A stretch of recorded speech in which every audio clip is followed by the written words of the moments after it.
शुरुआत के सीन में एक पैलेस की बैकग्राउंड वॉइस में हमें बताया जाता है कुछ लोग जो पैदा होते हैं लेकिन वो जीना चाहते नहीं हैं। उन्हीं लोगों की तरह मेरी एक नॉर्मल ज़िंदगी जी रही थी। मैं भी एक नॉर्मल लाइफ ही जी रही थी, लेकिन मेरी ज़िंदगी में एक ऐसा इवेंट होता है जो मैंने कभी नहीं सोचा था। पीछे से मेड कहती है, माय लेडी आप उठ चुकी हैं क्या? वो कहती है हाँ मैं उठ चुकी हूँ। वो पूछती है कि आज हमने इम्पीरियल पैलेस जाना था क्या? वो कहती है हाँ आज आपको इम्पीरियल पैलेस जाना था। वो कहती है मुझे लगता है अभी तक किसी को मेरे ऊपर शक नहीं हुआ है। मेरा एक सीक्रेट है जो किसी को पता नहीं है कि मैं इस दुनिया से हूँ ही नहीं। मैं एक ट्रांसमाइग्रेटर हूँ जो एक नॉवल के अंदर आ चुकी है। वो कहती है जो आपका नहाने का पानी है वो तैयार हो चुका है तो आपको अब नहाने के लिए आ जाना चाहिए। वो कहती है हाँ मैं नहाने के लिए आ रही हूँ। वो अपने मन के अंदर ही सोचती है कि इनको अभी तक मेरे ऊपर शक नहीं हुआ है, मतलब ये हमारी जो फीमेल लीड है उसे ढंग से जानते नहीं है और हमें इसे रिन कह के बुलाएंगे। वो बताती है मैं यहाँ पे आसानी से जी सकती हूँ क्योंकि मुझे बस एक नोबल लेडी की तरह एक्ट करना है और वो मैं बहुत आसानी से कर सकती हूँ। वो हमें बताती है जो ये वर्ल्ड है इसके अंदर क्राउन प्रिंस एग्जिस्ट करते हैं।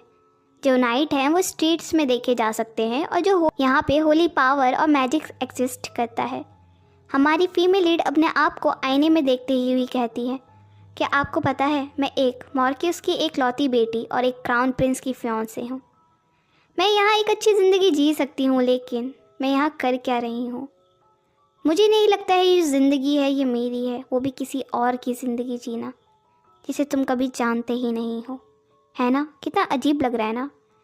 तुम्हें पता है मैं एक क्रंची लव रोमांस नावल में आ चुकी हूँ जो मेरे को बिल्कुल पसंद नहीं है और मेरे को 2 ही दिन हुए थे नावल पढ़ने में, लेकिन मेरे को बहुत डर लग रहा है, बहुत ज़्यादा ही। ऊपर से ये बहुत ज़्यादा स्ट्रेंज फील कर रहा है क्योंकि मुझे पता है असलियत कहानी में क्या हुआ था। जो हमारी मेड होती है पीछे से कहती है आप एक्साइटेड है कि अपनी इंगेजमेंट के लिए सेरेमनी? वो कहती है मैंने एक्साइटेड क्यों होना है इंगेजमेंट सेरेमनी के लिए? वो अपने आप को आईने में देखते हुए कहती है ये बहुत सीरियसली है कि मैं यहाँ इस जगह खड़ी हूँ एक विलन की बॉडी में। मुझे याद है जो ओरिजिनल फीमेल लीड थी हमारी जो रेन है उसने उसे बहुत ज़्यादा ही बुली किया था, उसने उसे मार भी दिया था, वो भी एक जलन जेलिसी की फीलिंग के कारण।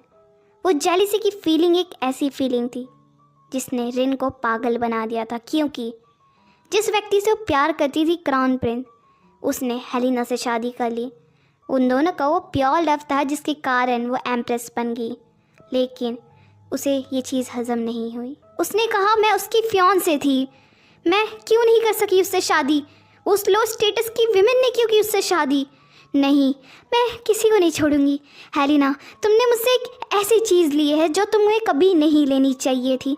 तुमने मुझसे वो चीज़ चुराई है हेलिना, तुमने यहाँ गलती कर दी हेलिना। और जो हमारी रेन है उसने हमारी हेलिना को पॉइजन कर दिया था जिसके कारण जो हमारी हेलिना है वो मर जाती है, लेकिन जो हमारी रेन है उसे सजाए मौत मिल जाती है क्योंकि उसने एम्प्रेस को पॉइजन किया था। और जो हमारी हेलिना है उसकी कहानी के साथ हमारी रेन की कहानी भी ख़त्म हो जाती है। वो अपने कैरेज में बैठते हुए कहती है ओ माय गॉड ये जो प्लॉट ट्विस्ट है ये बहुत ज़्यादा ही डिफरेंट है, इसकी हैप्पी एंडिंग भी है और सैड एंडिंग भी है। एट द एंड विलन तो मर ही जाता है ना?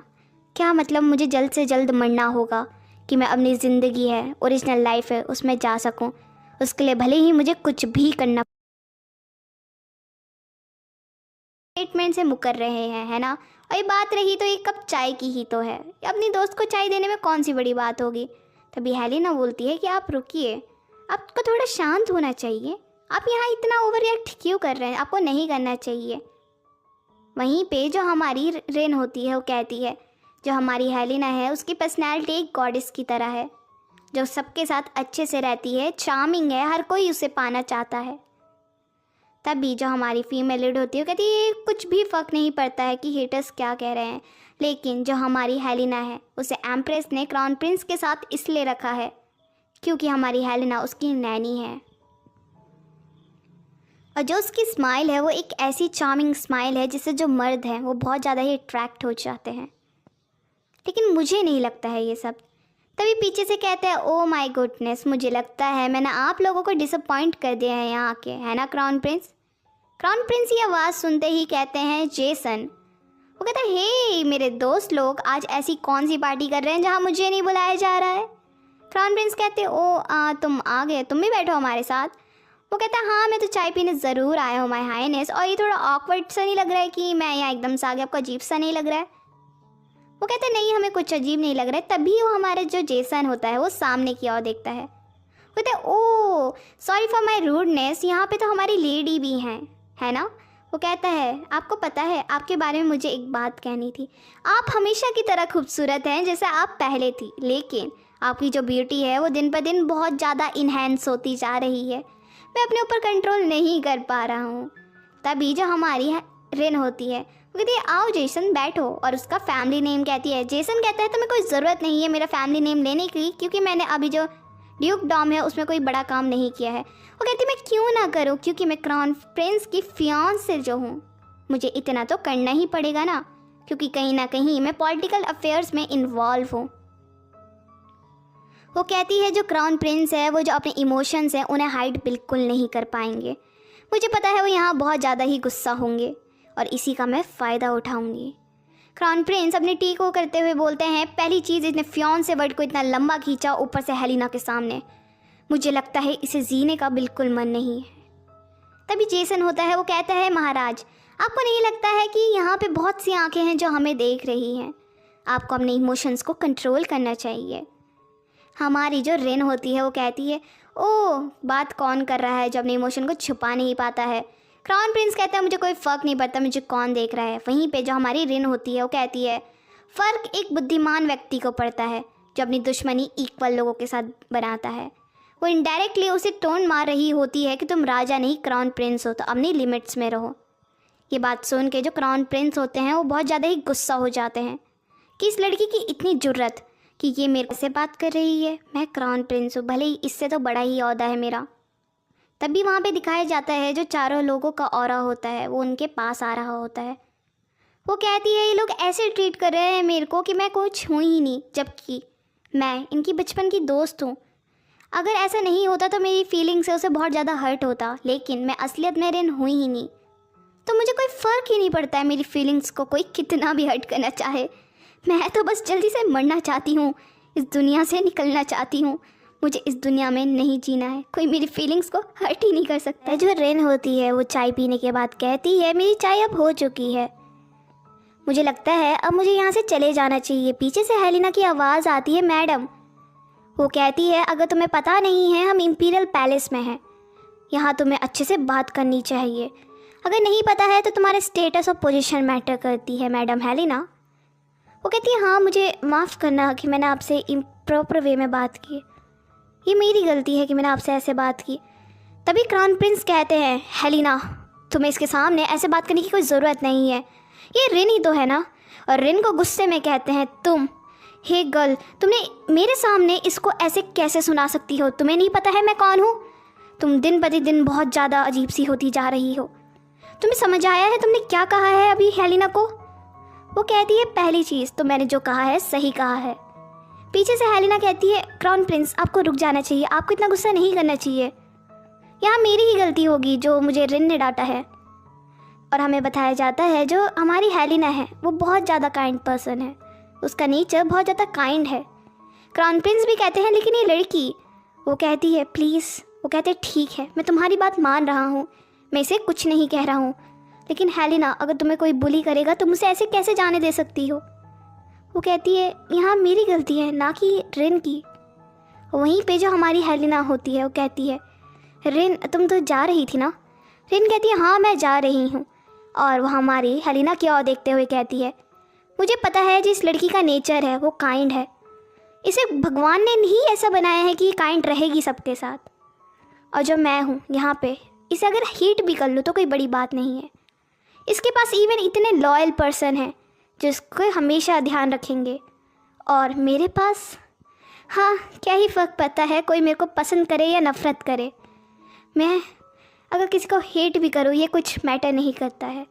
और जो हमारी रिन होती है वहाँ से जा रही होती है,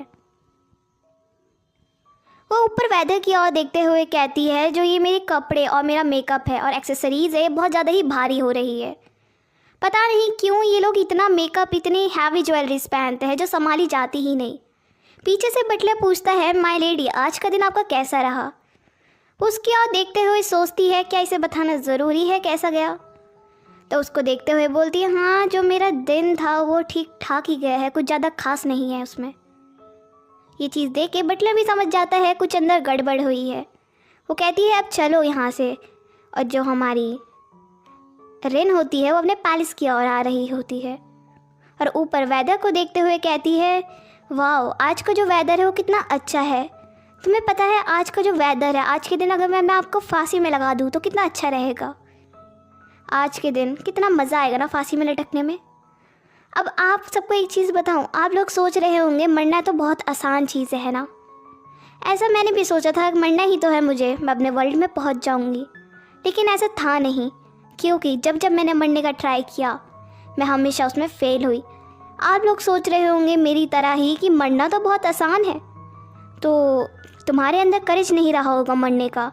लेकिन मैंने ऐसी ऐसी चीज़ें तैयार की, ऐसी ऐसी चीज़ें खाई पी जिससे मैं मर जाऊँ, लेकिन मैं मरी नहीं। मैं बताती हूँ मैंने क्या क्या किया मरने के लिए।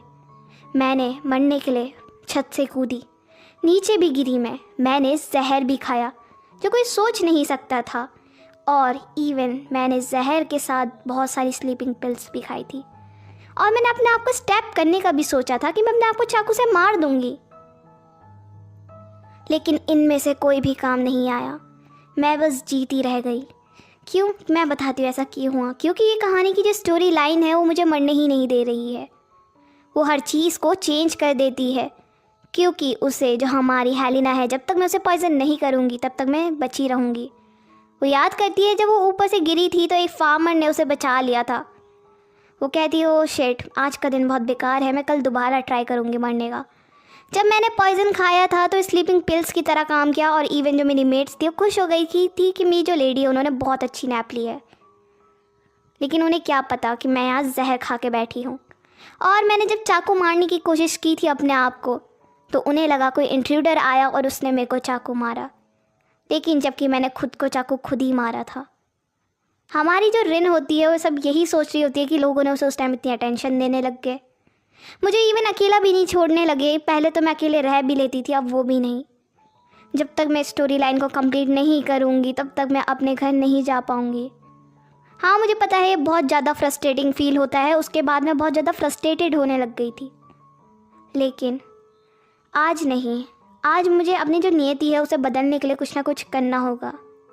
तभी दिखाया जाता है जो हमारी रिन होती है वो अपनी मेड के पास जाती है। वो कहती है, हाँ माय लेडी क्या हुआ है, आपको कुछ काम है? क्या काम है आपको? आप मेरे को बता सकती हैं, मैं आपका जो सारा कार्य है वो कर दूंगी। तभी जो हमारी रिन होती है वो कहती है, तुम्हें मेरे लिए काम करना है। यहाँ पे जो ज्योतिष है, जो समय को देखते हैं, मैजिशियंस जिसे कहते हैं। गाइस मैं आपको क्लियर आउट कर दूँ, जो होली पावर है वो अच्छे लोगों के पास है, जो मैजिक है वो बुरे लोगों के पास है। तो तुम्हें मुझे एक ऐसे व्यक्ति के पास ले जाना होगा जो समय देख सके, मेरा फ्यूचर और पास्ट देख सके। तभी उसकी मेट कहती ठीक है, और बता देती है कौन कहाँ पर है, कि जो व्यक्ति आपका फ्यूचर देखेगा आपके बारे में बताएगा, जिसे हम यहाँ पे मैजिशियन कहेंगे। जो उसकी मेड होती है उसे 2 टोपी दिखाते हुए कहती है, माय लेडी आपको ये वाली टोपी पहननी चाहिए, नहीं ये वाली टोपी पहननी चाहिए। वो कहती है मैं तो बस कहीं जा रही हूँ तो मुझे टोपी पहनने की ज़रूरत नहीं है। वो कहती है आते टाइम आप मार्केट घूम आइएगा, या फिर यहाँ पे एक नई स्वीट्स की दुकान खुली है, आप वहाँ से कुकीज़ ट्राई कर सकती हैं, वो बहुत ज़्यादा ही टेस्टी हैं, इवन इतनी डिलीशियस होती है आपके मुंह पे पानी आ जाएगा। तभी हमारी रिन कहती है मुझे लगता है तुम्हें जो स्वीट है वो खाने का बहुत मन है, इसलिए तुम मेरे को कह रही हो ना। वो कहती है हाँ ये भी है, लेकिन जो स्वीट्स होती हैं वो हमारे इंसान का जो मूड होता है उसे चेंज कर लेती है। मुझे लग रहा है कुछ दिन से आप अच्छा फील नहीं कर रही हैं, जिसके कारण आप प्लीज़ स्वीट्स ट्राई कीजिएगा, जिससे आपका जो मन है वो अच्छा हो जाए। वो हंसते हुए कहती है ओह अच्छा, हाँ अगर मुझे अच्छे लगे तो थोड़े मैं तुम्हारे लिए भी ला जाऊंगी। और उन सारी मेट्स की ओर देखते हुए कहती है जो हमारी रिन है उससे प्यार करने वाले कितने सारे लोग हैं। हाँ भले ही ये लोग रिन को प्यार करते हैं, क्या मतलब जो रिन है वो भी इनसे प्यार करती है? क्या जो रिन है वो भी प्यार करती होगी? हमें मार्केट का सीन दिखाया जाता है। यहाँ पे जो मार्केट है वो अभी ओल्ड टाइम मार्केट्स की तरह लग रहा होता है, और जो यहाँ पे नाइट्स होते हैं उनके पास गन्स और जो स्वॉर्ड है वो दोनों हैं, एकदम मिडल एज की तरह। और ऐसा नहीं है कि ये लिटिल बिट मॉडर्न है, यहाँ पे बहुत सी ऐसी चीज़ें हैं जो मैजिक से बिलोंग करती है। जैसे कि यहाँ पे एक लैम्प है जो मैजिक से बिलोंग करता है और मैजिक से चलता है। ये बहुत ज़्यादा ही ऑकवर्ड है ये चीज़ें मेरे लिए। तभी वो अपनी कैरेज से उतरती है और जिसका नाइट होता है वो कहता है, माय लेडी आप कहाँ जा रही हैं? वो कहती है, मैं अकेले घूमना चाहती हूँ कुछ समय मार्केट में, मेरा पीछे करने की कोई ज़रूरत नहीं है। वो तभी कहता है कि माय लेडी आपको पता होना चाहिए मार्केट है, मुझे आपके पीछे आना होगा और आप पे कुछ समय पहले किसी असैसिन ने हमला किया था, तो आपकी रक्षा करना हमारा फ़र्ज़ है। वो कहती है, तुम्हें पता है जो एक चीज़ मैंने बोल दी मुझे दोबारा बोलने की आदत नहीं है। उसका नाइट कहता है, जी माय मास्टर, जो भी है मैं आपकी बात है उसे अच्छे से सुनूंगा। अगल बगल देखता है और कहता है, माय लेडी अगर जब आपका काम हो जाए, अगर आपको कोई तकलीफ़ हो तो आप मेरा नाम चिल्ला देना और आपका काम होते ही जल्द से आने की कोशिश करना, क्योंकि यहाँ बहुत खाली खाली सा है। हमें दिखाया जाता है जो हमारी रिन होती है उस मैजिशियन के कमरे में आ चुकी होती है। वो उसे आवाज़ लगाती है कि आप यहाँ हैं कि नहीं। वो यहाँ के अगल बगल के सामान को देखती है और कहती है, लगता नहीं है किसी एंगल से कि एक मैजिशियन का घर है। ये एक पैलेस की तरह लग रहा है जहाँ पे हर फैसिलिटीज़ है। वो यहाँ की चीज़ों को देखते हुए कहती है, वाओ ये कितना इंटरेस्टिंग है, यहाँ पे इतनी सारी इंटरेस्टिंग चीज़ें रखी हुई हैं। वो एक बुक को छेड़ते हुए कहती है, अगर मैं एक चीज़ छेड़ भी लूँ तो उसे क्या ही पता लगेगा। पीछे से आवाज़ आती है, माय लेडी अगर मैं आपकी जगह होती तो मैं पक्का किसी चीज़ को नहीं छेड़ती। मुझे लगता है कि यहाँ कुछ तो गड़बड़ है। पीछे से हमें रेड हेयर मैजिशियन दिखाई जाती है जिसे हम मैजिशियन करके कहेंगे। वो कहती है, मैडम रिन को मेरा गुड मॉर्निंग और आप यहाँ आई हैं। तभी हमारी रिन कहती है, अगर तुम एक ओरिजिनल मैजिशियन हो तो मेरे बारे में बताओ, मेरे बिना बताए मैं कौन हूँ, मेरा अस्तित्व क्या है, और तुम्हें क्या लगता है मेरे साथ इन फ्यूचर क्या होगा। वो कहती है, ओ आप रिन हैं, मैंने सही बोला ना? वो कहती है, हाँ मैं रिन तो हूँ, लेकिन मेरे बिना बताए मुझे बताओ मैं कौन हूँ, मेरा फ्यूचर क्या है, जितना मैंने तुम्हें पूछा, ना कि बात घुमाओ। वो कहती है, आपका नाम है रिन, और अगर आपको दूसरे शब्दों में कहूँ, एक ऐसा व्यक्ति जो इस दुनिया से है ही नहीं, जो दूसरे दुनिया से आया है। रिन होती है। वो कहती है, तुम्हें कैसे पता है कि मैं एक बहरूपिया हूँ? वो कहती है, तुम भूल चुकी हो कि मैं एक ऑरेकल हूँ जो भविष्य देख सकती हूँ। अगर तुम्हें तुम्हारे सवालों के जवाब चाहिए तो तुम्हें मेरे पीछे आना होगा। वो कहती है, लेकिन मैं तुम्हारे पीछे क्यों आऊँ? वो कहती है, इसके अलावा तुम्हारे पास और कोई विकल्प है? वो कहती है, हाँ ये बात तो सही कर रही है, मेरे पास और कोई विकल्प नहीं है, मुझे इसके पीछे जाना होगा। नेक्स्ट सीन में रिन को दिखाया जाता है। वो कहती है, मुझे लगता है जो तुम्हारा काम है वो बहुत ज़्यादा आसान हो चुका है, क्योंकि तुम्हें मेरे बारे में सब कुछ पता है, तो मुझे तुम्हें बताने की कोई ज़रूरत नहीं है। रही बात, तो मेरा एक प्रश्न है जो मैं तुमसे पूछना चाहती हूँ कि तुम मेरे को बता सकती हो कि मैं अपनी दुनिया में वापस कैसे जा सकती हूँ। और हाँ, ये जितना आसान सुनने में लग रहा है उतना आसान है नहीं। और रही बात कि एक और है कि तुम्हें मेरे बारे में कैसे पता लगा कि मैं एक आउटसाइडर हूँ। हमारी जो रेड हेयर विच होती है वो कहती है, हाँ मैं बता रही हूँ, क्योंकि हम जो विचेस होती हैं, हमें हर इंसान की बॉडी से एक फ्रेगनेंस आती है जिससे हमें पता लगता है वो व्यक्ति अच्छा है या बुरा, जिसे हम सोल की सेंट कहते हैं। वो कहती है, सोल की सेंट? वो कहती है, हाँ सोल की सेंट। ये एक ऐसी सेंट होती है जो होली प्रीस्ट्स को आती है या फिर हम जैसे मैजिशियंस को आती है, ये नॉर्मल पीपल को नहीं आती है। और तुम्हें पता है तुम्हारी बॉडी ने कोई सेंट रिलीज़ ही नहीं की, मतलब जो ये दुनिया है इसने तुम्हें अभी एक्सेप्ट किया ही नहीं है, तुम्हें अलाउ ही नहीं किया इधर के लिए। वो कहती है, क्या मतलब अब मुझे बाकी लोगों से भी बच के रहना होगा, क्योंकि कोई और मेरी आइडेंटिटी को पता ना कर ले कि मैं इधर से हूँ ही नहीं, वरना मेरे लिए बहुत बुरा होगा। वो कहती है, हाँ मैं इसके लिए कुछ काम कर सकती हूँ, लेकिन तुम्हें थोड़ा वेट करना होगा। और रही बात कि मैं तुम्हें बता दूँ, तो मेरे बारे में तुम्हें किसी को बताने की कोई ज़रूरत नहीं है, क्योंकि मैं एक नॉर्मल ऑरेकल नहीं हूँ, मैं स्पेशल ऑरेकल हूँ। वो कहती है, हाँ मुझे पता है मेरी कुकिंग स्किल्स बिल्कुल अच्छी नहीं है, लेकिन मैं तुम्हारे लिए कुछ बनाना चाह रही हूँ जो तुम्हारी ही ज़िंदगी में हेल्प करेगा। वो कहती है, तुम क्या बना रही हो, तुम मुझे बता सकती हो? वो कहती है, नहीं, अगर मैं तुम्हें बता दूँ तो जो सरप्राइज़ है वो ख़राब हो जाएगा। वो कहती है, कौन सा सरप्राइज़? मुझे कुछ समझ नहीं आ रहा है, तुम ऑरेकल्स भी ना पता नहीं क्या क्या करते रहते हो। वो कहती है, तुम जितना हमें बुरा बोल रही हो हम उतने बुरे भी नहीं होते हैं, ठीक है। वो कहती है, हाँ तो ये क्या है? वो कहती है, तुम्हें नहीं लगता है अगर ये जहर भी हुआ तो तुम्हारे ही काम का है, क्योंकि मैं तुम्हारे सोल को स्मेल किया था जिससे मुझे पता लगा तुमने मरने की बहुत ज़्यादा कोशिश की है लेकिन तुम नहीं मर पाई। अगर जहर भी हुआ तो तुम इसे पी के मर जाओगी और अपनी दुनिया में चले जाओगी, तुम्हारे लिए बहुत आसान हो जाएगा। वो कहती है हाँ बात तो सही कर रही है कि अगर मैं मर भी जाती हूँ तो क्या ही फ़र्क पड़ेगा, वैसे भी किसी और की ज़िंदगी जीना और एक बुरी मौत मरना, उससे सही तो ये जहर पी के मर जाना बेहतर है। वो कहता है मेरे को कोई फ़र्क नहीं पड़ता है ये क्या है, मैं बस इसे पी रही हूँ।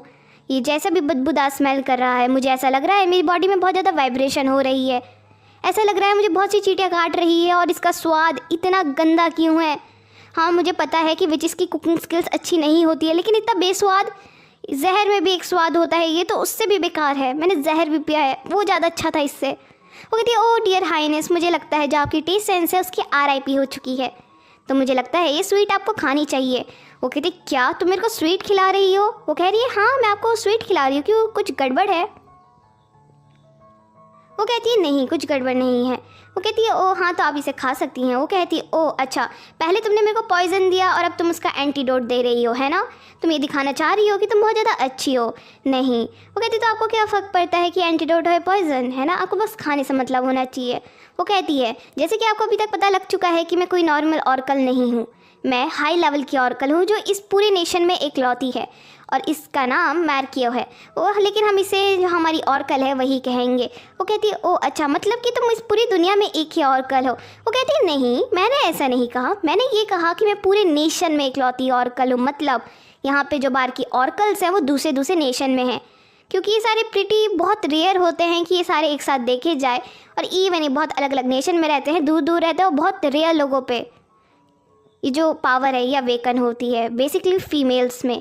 और वो कहती है हाँ तो तुम मेरे को बताओ इसमें कितना टाइम लगेगा कि तुम मेरे को बता सको कि मैं अपनी दुनिया में जा सकूँ। वो कहती है ये बहुत ज़्यादा डिफ़िकल्ट है क्योंकि मुझे अपनी सिस्टर से एडवाइस करनी होगी। वो कहती है मैंने तुम्हें बस इतना बोला है कि तुम्हें कितना टाइम लगेगा कि मैं अपनी दुनिया में जा सकूँ, मुझे बाकी की कोई बकवास चीज़ नहीं सुननी है तुमसे। वो कहती है मुझे लगता है मुझे आधा महीना लगेगा, आधा महीने आने में आधा महीना जाने में, क्योंकि मेरी बहनें बहुत ज़्यादा दूर रहती है जैसे मैंने बताया। और तुम्हें एक बात बता दूँ, जो सारी ऑर्कल होती हैं उनका कोई ब्लड रिलेशन नहीं होता है, वो अपना बस फर्स्ट नेम यूज़ करती हैं और वो सारी बहनों की तरह रहती है। वो कहती है ओ अच्छा चलो ठीक है मैं समझ गई, तुम्हें 1 महीना लगेगा, है ना? वो कहती है हाँ तुमने एकदम सही पकड़ा, लेकिन मुझे बहुत जल्दी जाना है। वो हमारी ऑर्कल पूछती है तुम्हें मरने से डर लगता है क्या? वो कहती है नहीं, लेकिन मुझे अभी मरना नहीं है, मुझे जीना है। पता नहीं क्यों लेकिन ये मरने वाली जो फीलिंग है मेरे अंदर डर बना रही है।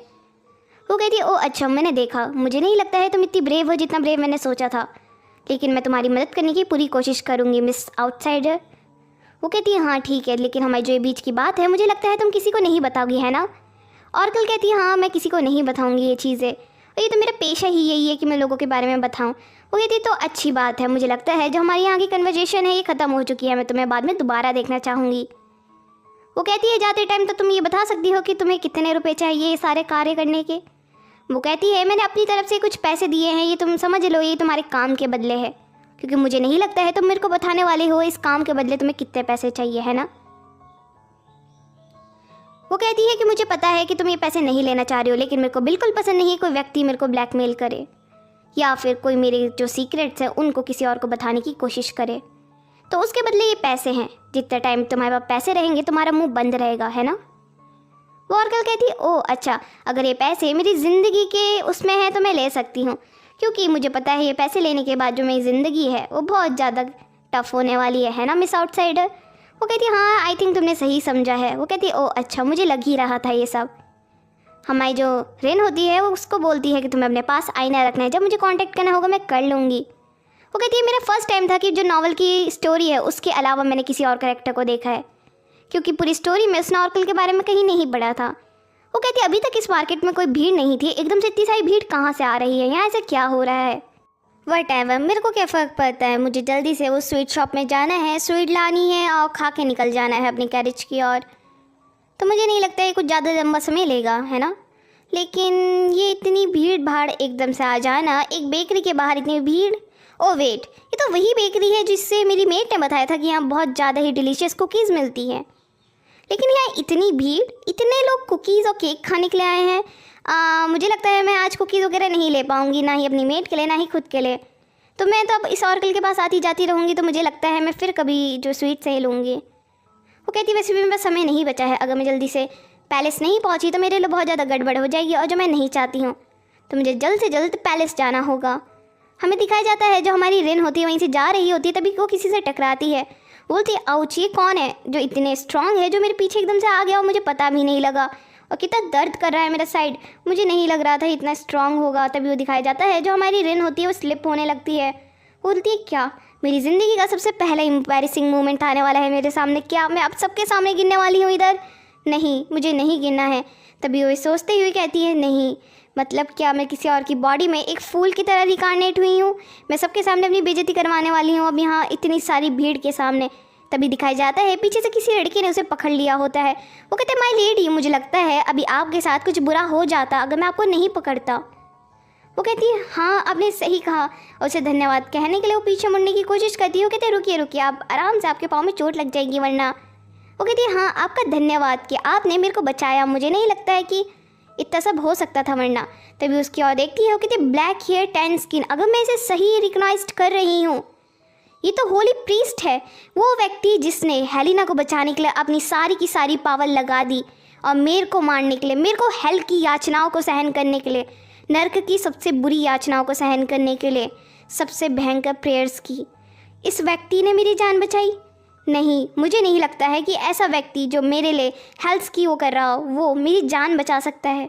अगर इसे पता लगेगा कि जिस व्यक्ति से मिला है वो सबसे ज़्यादा नफरत करने वाला है फ्यूचर में, तो कैसा होगा, कैसा लगेगा उसे? हाँ, लेकिन ये यहाँ का होली प्रीस्ट है जो हमारे हेलिना के प्यार में पड़ जाता है। जो हमारे हाई प्रीस्ट होते हैं उन्होंने हमारी रिन को गिरने से बचा लिया होता है। जो हमारी रिन होती है उनकी ओर देख के समझ जाती है यह व्यक्ति हाई प्रीस्ट हैं जो आगे जाके हमारे सेकंड में एलीट का किरदार अदा करने वाले हैं।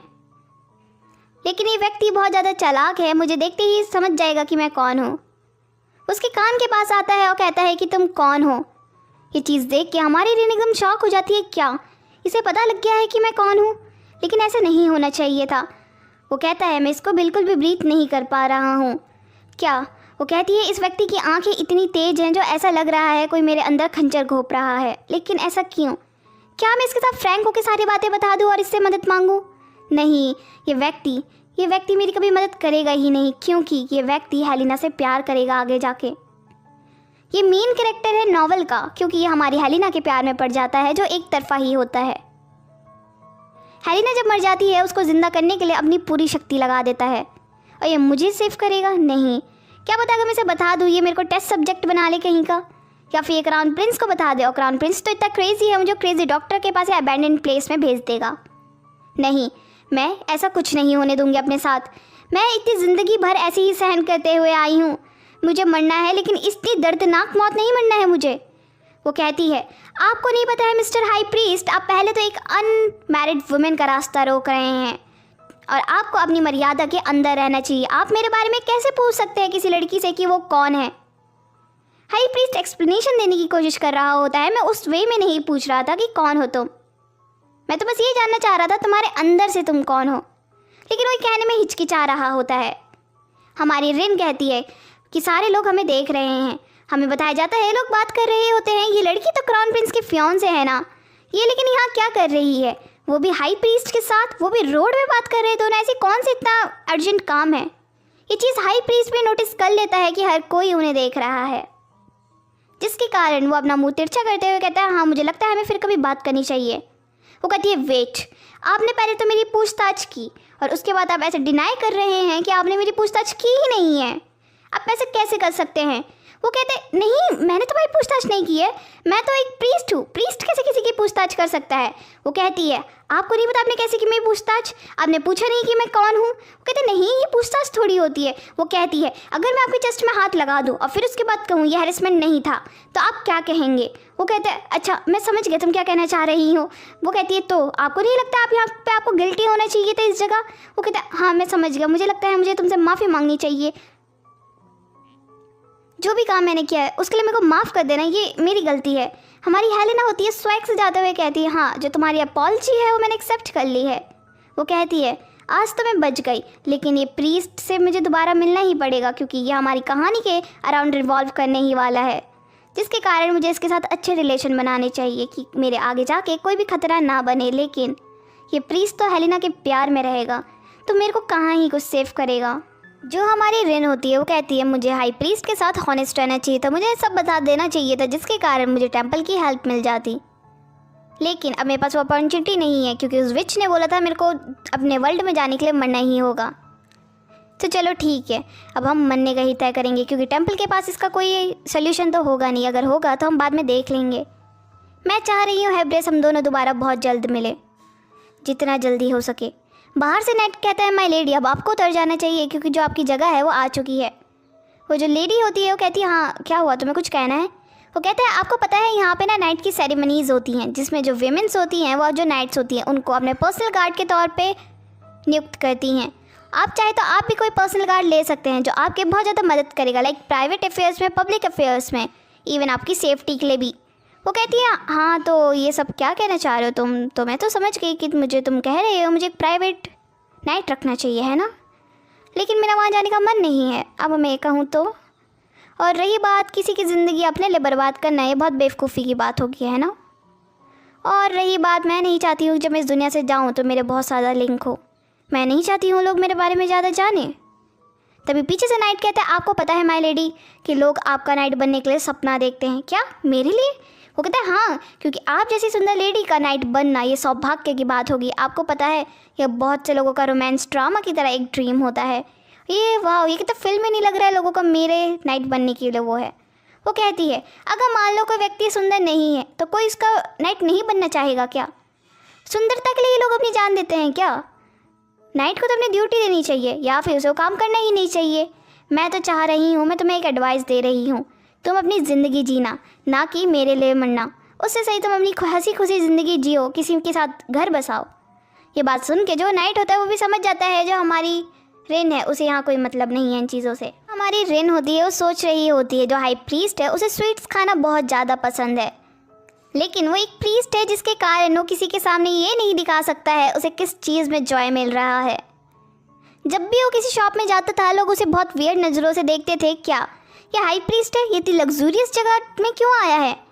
क्या जो प्रीस्ट है उनके पास इतना पैसा होता है जिसके कारण जो हमारा हाई प्रीस्ट होता है वो हर जगह अनकंफर्टेबल रहता है?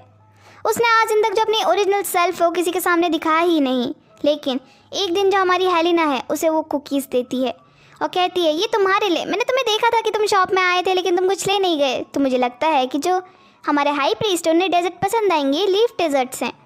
वो चीज़ लेने के बाद वो कहता है ओह थैंक यू ये तुम्हारा मुझे देने के लिए, लेकिन किसी ने मेरी परवाह की पहली बार नहीं। मैं एक प्रीस्ट हूँ, मेरे मन में ऐसे ख्यालात आने ही नहीं चाहिए।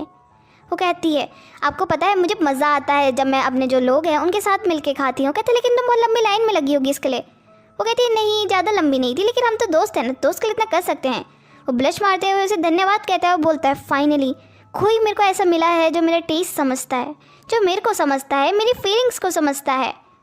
जो हमारी रिन होती है वो सोचती है इसका मतलब मैंने उन दोनों की लव स्टोरी शुरू होने से पहले ही ख़त्म कर चुकी है। ये सारी चीज़ें वॉल्यूम 1 में हुई थी, तो मेरे पास अभी भी एक मौका है कि मैं हाई प्रीस्ट से मदद ले सकती हूँ और मेरी मदद कर भी देंगे क्योंकि अभी उनकी मेरी कोई दुश्मनी है ही नहीं। लेकिन कहाँ मैं उनकी मदद ले सकती हूँ? हाँ, इंपीरियल पैलेस में मैं उनकी मदद लूँगी। लेकिन अगर मान लीजिए मैंने उनकी मदद लेने की कोशिश की और मैंने कहा मुझे एक सीक्रेट है, मुझे आपकी मदद की ज़रूरत है, और मान लीजिए पीछे से क्राउन प्रिंस आ गया और उन्होंने कहा वाओ तुम फियरलेसली किसी प्राय मर्द से बात कर रही हो और तुम मुझसे फेवर मांगना चाह रही हो रेन, वाह तुमने मेरे ऊपर चीट किया है, तुम ऐसी ही लड़की थी, मुझे पता था, कैसे कोई किसी के साथ ऐसा कर सकता है। वो कहती है मुझे पता है जो क्राउन प्रिंस है वो हेलिना के साथ मिलकर मुझे चीट करेंगे, लेकिन वो चीटिंग तो नहीं होगी, मैं उनके फियांसे हूँ ना कि वाइफ। लेकिन कोई ना, ये सारी चीज़ें होती रहेंगी ज़िंदगी में, मुझे बस ये सोचना है हैब्रिस से मैं कैसे करके मिलूँगी। अगर मैं उस शॉप में चले जाऊँ तो क्या वो मिलेगा, वो शॉप में अपेयर होगा? उसी के सारे सवालों के साथ हमारे दरवाजे में नॉक होती हैं। वहाँ से कोई कहता है माय लेडी आप उठ चुकी हैं क्या? वो रिप्लाई करती है हाँ मैं उठ चुकी हूँ, क्योंकि कुछ काम है। बाहर से बताया जाता है आपको जल्द से जल्द तैयार होकर अच्छे से तैयार हो जाना चाहिए। वो कहती है लेकिन मैं इतने अच्छे से तैयार क्यों हूँ, मुझे कहाँ जाना है? वो कहते हैं महामहिम का आपका संदेश आया है कि वो आपको देखना चाहते हैं। महामहिम वो हैं जो हमारे क्राउन प्रिंस के पिताजी हैं और यहाँ के किंग। ये बात सुन के वो कहती है ओह हाँ, मेरे पास अभी भी एक कार्ड बचा हुआ है किंग का। जो किंग का कार्ड है वो बहुत ज़्यादा इम्पॉर्टेंट है। एक सनी आफ्टरनून में महामहिम ने मेरे को बुलाया। मैं उनको एक ग्रेसफुली बो करती हूँ कि महामहिम मेरी रिस्पेक्ट को ज़रूर लेंगे। महामहिम कहते हैं हाँ, मैं जो तुम्हारी रिस्पेक्ट है उसे ली है। वो कहती है आपने मेरे को बुलाया। वो कहते कहीं मैंने तुम्हें परेशान तो नहीं कर दी इतनी जल्दी बुला के। वो कहती है नहीं, ये मेरे लिए बहुत ज़्यादा जॉयफुल था कि आपने मेरे को बुलाया। आपको पता है नर्वसनेस में मैंने 10 मिनट ज़्यादा पहले रेडी हो गई थी, मतलब जितनी जल्दी मैं रेडी हो सकती थी मैं उतनी जल्दी हुई।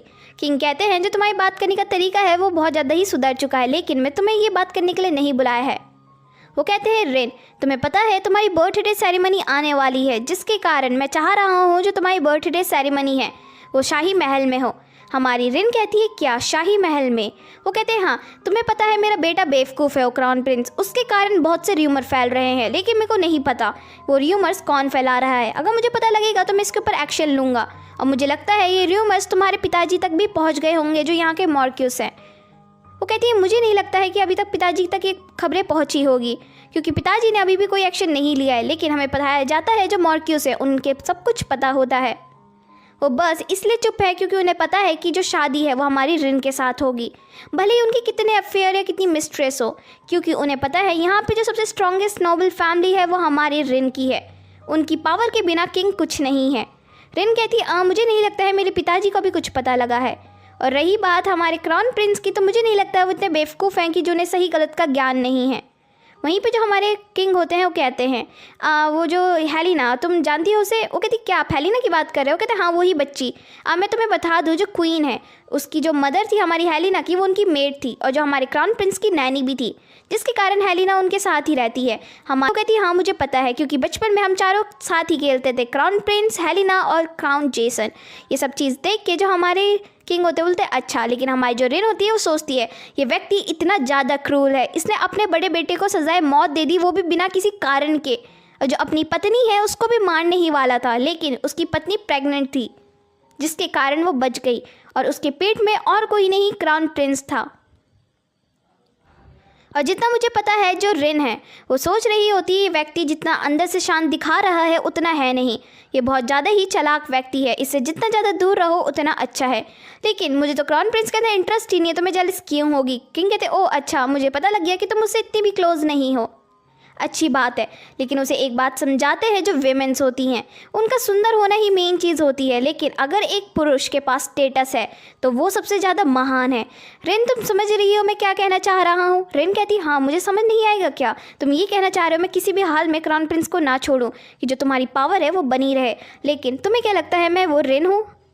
इसे पता ही नहीं है मैं कौन हूँ।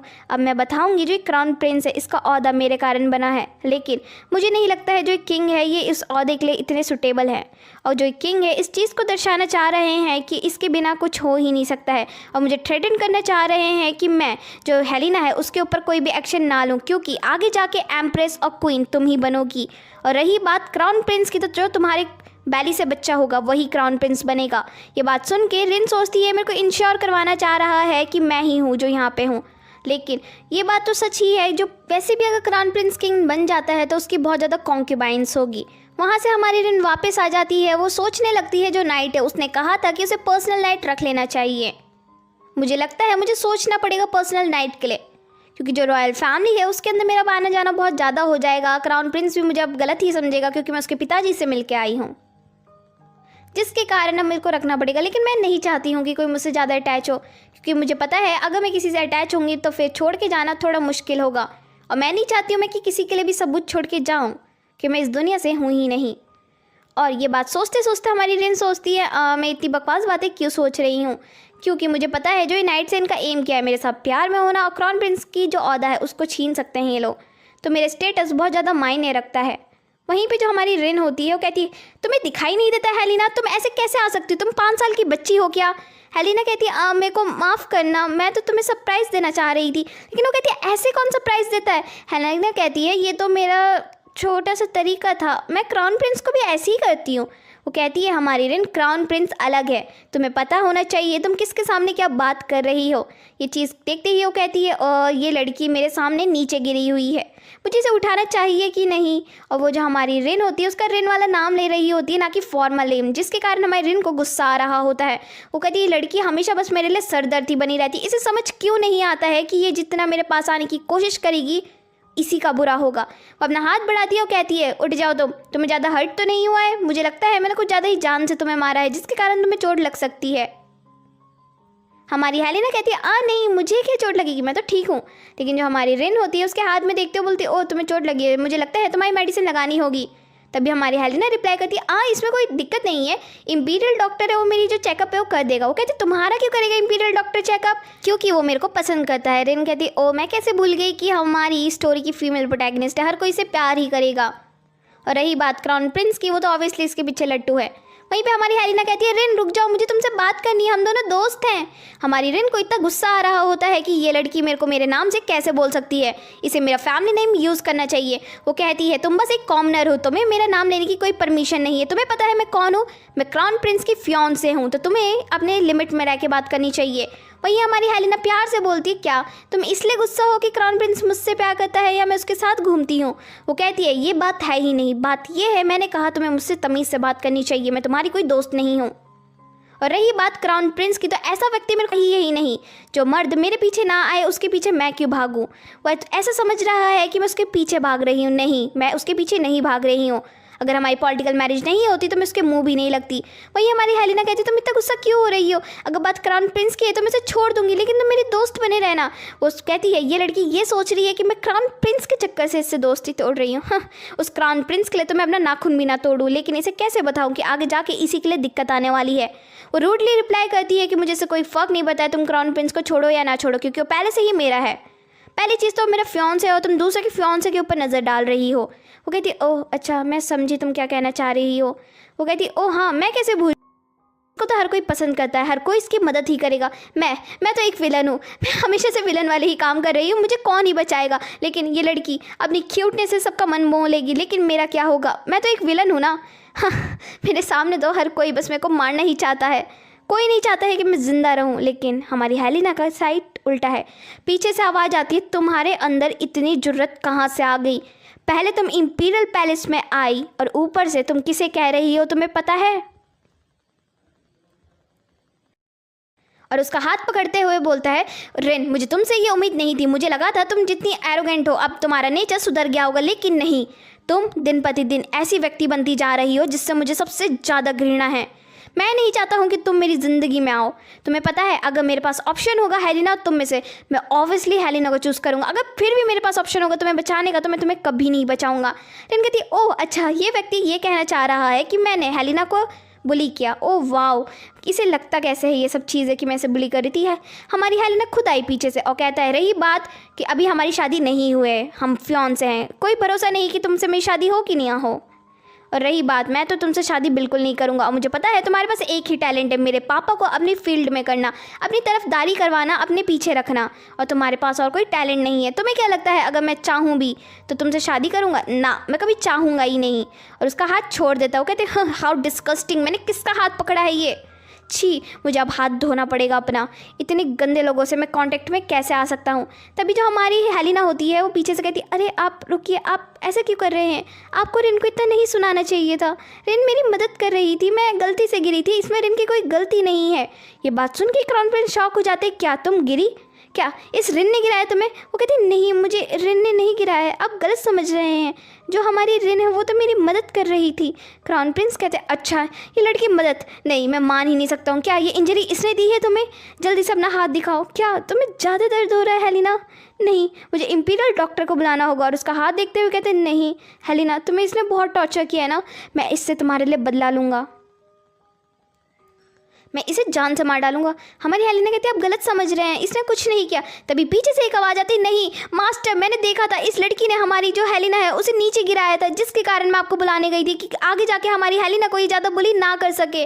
लेकिन ये देखिए हमारी हेलेना मैडम इसे बचाने के लिए कितना कुछ कर रही है। वो कहती क्या हाँ मैंने इसे गिराया था, लेकिन ये मेड क्यों नहीं बता रही कि फर्स्ट यही आई थी मेरे को धप्पा करने, ना कि मैं। लेकिन हमारी जो हेलेना होती है उसे रोक रही होती कि रुकिए रुकिए, लेकिन जो क्राउन प्रिंस होते हैं बहुत गुस्से में होते हैं और एक चाटा बजा देते हैं उसके। ये चीज़ देख के हमारी हेलेना शॉक हो जाती है, ये वाली साइड कभी देखी ही नहीं थी कि क्राउन प्रिंस ऐसे हो सकते हैं कि किसी को भी मार दे। लेकिन जो हमारी रिन होती है वो कहती क्या इस व्यक्ति ने मेरे को मारा, मेरे को चाटा मारा, क्या मैं ये डिज़र्व करती थी? इसने क्यों नहीं बताया इस मेट ने कि हेलिना ने पहले हम मेरे ऊपर आके धप्पा किया था। वो कहता है ओ हाँ, ये तुम्हारा गिफ्ट है जो तुमने हेलिना को परेशान किया, अब तुम्हारे चेहरे में स्कार हमेशा बना रहेगा। तुम्हें तो खुश होना चाहिए कि स्कार मेरे हाथों से बना है। जो हमारी रिन होती है उसे क्राउन प्रिंस ने इतना तीर का चाटा मारा होता है कि हमारी रिन कहती है इस व्यक्ति को क्या हो रहा है, इसने मुझे चाटा क्यों मारा। मुझे याद है ये सीन नॉवल में भी था, लेकिन ये सीन इतना क्रूल होगा मैंने कभी सोचा नहीं था। हाँ मुझे पता है कि यहाँ पे मैंने हेलिना को गिराया, यहाँ मेरी गलती है, लेकिन अगर चाटा मारना था तो हेलिना ने मुझे मारना था, ना कि आपने क्राउन प्रिंस। आपने ये करके सबसे बड़ी गलती की है, लेकिन मैं इसे कुछ कह भी नहीं सकती हूँ। इसका मैं सर नहीं फोड़ सकती हूँ, इसके पेट में चाकू नहीं मार सकती हूँ, क्योंकि फिर मैं जो हूँ जेल चले जाऊँगी और उसके बाद मैं अपनी दुनिया में कभी वापस नहीं जा पाऊँगी। रिन, जो तुम्हारा गुस्सा है उसे शांत करो। मुझे पता नहीं क्यों जो ओरिजिनल रिन है उसके लिए बहुत ज़्यादा बुरा लग रहा है। वहीं क्राउन प्रिंस बेशर्मों की तरह हेलिना को कहता है चलो मेरे साथ, लेकिन हेलिना कहती है इसको चोट लगी है, आप ऐसे कैसे जा सकते हैं। वो कहते हैं इसे कोई फ़र्क नहीं पड़ता है और ये उसके लिए एक टीचिंग है। और तुम्हें कुछ कहना है रिन?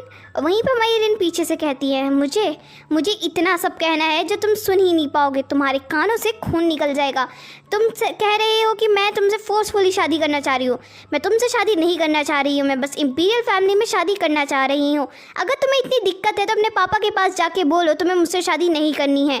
ये शादी मेरे और तुम्हारे पापा के बीच में हुई है, ना कि तुम्हारे और मेरे बीच में। वो इनडायरेक्टली ये कहना चाह रही होती है कि मुझे भी फोर्स किया जा रहा है जैसे तुम्हें फोर्स किया जा रहा है। ओह, क्राउन प्रिंस कहता है ओह मुझे याद है कुछ समय पहले तक कोई कह रहा था वो मुझसे प्यार करता है, और उसने एक बार नहीं, दो बार नहीं, तीन बार नहीं, बहुत बार बोला है। हमारी रिन सोचती है ओ क्या ओरिजिनल रिन ने ये सब भी किया था।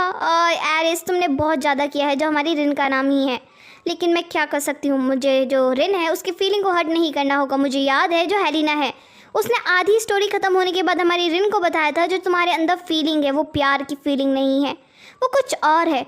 जो मुझे लगता है जो हेलिना है वो भी उसे ढंग से नहीं जानती थी। तभी रिन कहती है हाँ मैं तुमसे प्यार करती थी लेकिन अब नहीं करती हूँ, वो सब एक पॉलिटिकल मैटर था। और रही बात तुम्हारी, तो तुम जैसे व्यक्ति के साथ कौन रहना चाहेगा। और उसे ऐसे कड़वे शब्द बोलने के बाद वहाँ से कहती है मुझे लगता है अब मैं यहाँ से जा रही हूँ। और महाराज है उन्हें सारी बात तो पता लगी गई होगी, तो तुम जाओ अपने पिताजी से कहो कि हमारी शादी तोड़ दे, मुझे कोई इंटरेस्ट नहीं है इस शादी में। अगर तुम नहीं तोड़वा पा रहे हो तो ये तुम्हारी फॉल्ट है। ये बोल के हमारी जो रिन होती है वो चले जाती है। जब उसका गार्ड होता है वो हमारी रिन को देखता है और सोचता है मैडम के साथ क्या हुआ है, क्योंकि उनके चेहरे पे स्कार आ रखा है। ये चीज़ देख के हमारी रिन भी सोचती है अब मुझे कितने लोगों को एक्सप्लेन करना होगा कि मेरे चेहरे में क्या हुआ है। अगर स्कार लोग देखते रहेंगे तो क्या सोचेंगे मेरे बारे में। तभी गार्ड होता है, वो कहता है मैडम आप ठीक हैं। वो कहती है हाँ मैं ठीक हूँ। उसे कुछ बताना चाह रहा होता है, वो कहती है रुक जाओ मुझे कुछ नहीं सुनना अभी फ़िलहाल के लिए। लेकिन उसका नाइट कहते हैं मैडम जो अंदर है वो जेसन है, वो अंदर बैठा हुआ है, वो आपसे कुछ बात करना चाह रहा है। ये बात सुन के हमारी रिन कहती वैसे ही इतना वाहियात दिन, अब ये जेसन भी यहाँ आ गया। जेसन कहते हैं ओ माई लेडी आज दोबारा आप बहुत खूबसूरत लग रही हैं। और लेकिन वो हमारी रिन का चेहरा देख के शौक हो जाता है कि हमारी रिन के साथ एक क्या हुआ है, क्योंकि उसने कभी ये सिचुएशन इमेजिन ही नहीं की थी कि हमारी रिन को कोई चाटा मार सकता है। वो सारी बातें समझ जाता है। उसके बाद कहता है माय लेडी आपका दिन कैसा रहा। वो कहती है तुम ये बकवास बातें बंद करो और मुझे बताओ तुम मेरे कैरेज के अंदर क्यों हो। वो कहता है आपको पता है ना जो नाइट सेरेमनी है उसके लिए मुझे आपके पापा से मिलने जाना है, और घोड़ों में मेरे को बहुत ज़्यादा सिकनेस होती है, जिसके कारण मैंने सोचा क्यों नहीं मैं आपके कैरेज में बैठ जाऊँ। आपका कैरेज जब जा ही रहा है वहाँ। और उस तभी हमारी रिन कहती तुम्हें नहीं लगता तुम्हें इंपीरियल जो पैलेस है उससे कैरेज ले लेना चाहिए था। हाँ इंपीरियल फैमिली ये कुछ ज़्यादा नहीं हो रहा है, हमारा उनका कोई इतना खास रिलेशन नहीं है। वो कहती है ओ अच्छा हाँ मैंने देखा, तुम चाहते तो तुम आराम से जा सकते थे, तुम एक नाइट वॉरियर हो, लेकिन मुझे पता नहीं ऐसा क्यों लग रहा है ये जानबूझ के मेरे साथ चेप होने के लिए यहाँ आ रहा है। लेकिन मैं क्या कर सकती हूँ, मेरे पास और कोई ऑप्शन भी नहीं है, और अभी मैं चाटा खा के आ रही हूँ किसी के हाथों से। तभी जो जेसन होता है वो हमारी रिन को कहता है आपको पता है आप इसमें भी बहुत ज़्यादा ब्यूटीफुल लग रही हैं। आप माने ना माने लेकिन आपकी जो सुंदरता है वो बहुत ज़्यादा ही बढ़ती जा रही है। वहीं पे जो हमारी रिन होती है वो ये सोचती है जो ये व्यक्ति है ये बहुत ज़्यादा ही स्वीट टॉकर है, एक ऐसा व्यक्ति जो लोगों को अपनी बातों के जालों में फंसा के अपना काम निकाल लेता है, लेकिन इसे ये नहीं पता है कि ये किसके सामने ये बात कर रहा है। मुझे इसके बारे में सब कुछ पता है, ये एक डीमन स्लेयर है, एक ऐसा व्यक्ति जो डीमंस को मारता है, जिसने यहाँ पे ड्रैगन को मारा हुआ है। वो उससे पूछती है तुम्हें जाना नहीं है, तुम तो एक नाइट हो। वो बताता है कि मैंने जो मदर ऑफ नेचर मॉन्स्टर है ड्रैगन, मैंने उसे मारा हुआ है, तो कुछ टाइम के लिए मैं यहाँ छुपने के लिए आया हूँ और ये बहुत ज़्यादा अच्छी बात भी है। हमें फीमेल लीड बताती है जो ये व्यक्ति है डीमन स्लेयर था। बचपन में एक ऑरेकल ने भविष्यवाणी की थी ये व्यक्ति ड्रैगन्स को मारेगा, लेकिन मुझे याद है ये भविष्यवाणी ऐसी हुई थी कि जो इस बच्चे का जीवन है पूरा ही ख़त्म हो गया था। जिस उम्र में बच्चे दूध पीते हैं उस उम्र में उसे तलवार पकड़ा दी गई। उसके साथ इतना हार्श बिहेव किया गया कि ऐसा नहीं लगता था किसी एंगल से कि वो बच्चा है। हाँ मुझे पता है ये व्यक्ति है, ये अपने बारे में सब कुछ बताना चाहता है, लेकिन मैं इसे नहीं पूछ सकती हूँ क्योंकि अगर मैंने इससे पूछा तो इसे ऐसा लगेगा कि मैं इसे सिंपैथी दे रही हूँ। मैं ऐसे बातों की उसमें उलझाऊँगी कि मेरे को खुद बताए कि ये सब क्या हुआ और कैसे हुआ, किस कारण से हुआ। इस व्यक्ति ने इतना परिश्रम किया है कि कोई नहीं बता सकता ये बच्चा था। उस ऑरेकल के कारण इसकी ट्रेनिंग इतनी ज़्यादा हार्ड हो गई कि लोगों को इतनी ज़्यादा एक्सपेक्टेशन हो गई इससे कि जिस उम्र में सब लोग मज़े कर रहे थे वो ट्रेनिंग कर रहा था। हाँ उसके घर वाले भले ही आपको यहाँ भी बहुत ज़्यादा क्रूर लग रहे हो, लेकिन जब आप इसकी पूरी कहानी को जानेंगे, इसका अस्तित्व जानेंगे, आप सबको पता लगेगा ये कितना दर्दनाक है। एक बच्चे को ऐसे जीना जो कभी जीना ही नहीं चाहता था, लेकिन हमारी जो हेलिना है वो एक ऐसी लड़की बन के आई जिसने हमारे जो जेसन है उसे कभी टूल की तरह देखा ही नहीं, उसे अपना एक दोस्त माना, एक इंसान माना। तो एक लड़की को चाहिए क्या होता है, एक ऐसी लड़की जो उसे समझे, उसे टूल ना समझे, जो मैं भी हूँ। आप मुझे इंस्टाग्राम में मैसेज कर सकते हैं, मैं उसका रिप्लाई ज़रूर करूँगी। Let's come to the topic. जो हमारी हेलिना होती है उसके अच्छे से हेल्प करती है और उसे बताती है जो यहाँ पे नेस्ट है उसमें चिड़िया ने बच्चे दिए हैं, वो बहुत ज़्यादा प्यारे लग रहे हैं। हाँ मुझे पता है इतनी कहानी, लेकिन इसके आगे क्या हुआ मुझे कुछ नहीं पता है, क्योंकि मुझे इतना पता है कि जो हमारा पोएट था उसने जो नॉवल है उसमें ये लिखा हुआ था जो हमारा जेसन है वो हमारी हेलिना के कारण वापस आया। लेकिन मुझे नहीं लगता है जो जेसन है वो इसलिए आया। वो पूछते तुम यहाँ क्यों आए, उसने ये बताया था कि मैं डीमन स्लेयर से बचने आया हूँ क्योंकि डीमन सारे मेरे पीछे पड़े हैं। वो कहता है उसी ड्रैगन ने मेरी हेल्प मांगी थी, लेकिन अब सब लोग मुझसे गुस्सा हो गए हैं। वो कहती क्या उस ड्रैगन ने हेल्प मांगी? वो कहती है बहुत लंबी कहानी है, मैं तुम्हें बाद में बताऊंगा। तो वहीं पे हमारी रेन होती है, वो कहती है ओ अच्छा ठीक है मैं समझ गई तुम क्या कहना चाह रहे हो।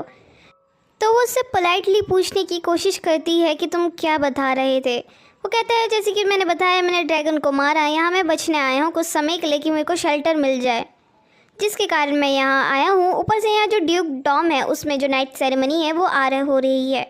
तुम्हें पता है मेरे पिताजी सबसे बेस्ट नाइट्स प्रोवाइड करते हैं, जिसके कारण मैं तुम्हारे पिताजी से बात करने आया हूँ कि वो इस बारे में क्या सोचते हैं और मुझे उनसे बात भी करनी है, जिसका एक ट्रस्टवर्दी पर्सन चाहिए जो मैं हूँ। तभी हमारी रिन एकदम से बोलती है तुम्हें पता है मुझे तुम्हारे बारे में जानना है शुरू से कि तुम डीमन स्लेयर क्यों बने, इनडायरेक्टली ड्रैगन स्लेयर, क्योंकि ड्रैगन स्लेयर नहीं बोल सकती अभी फ़िलहाल के लिए।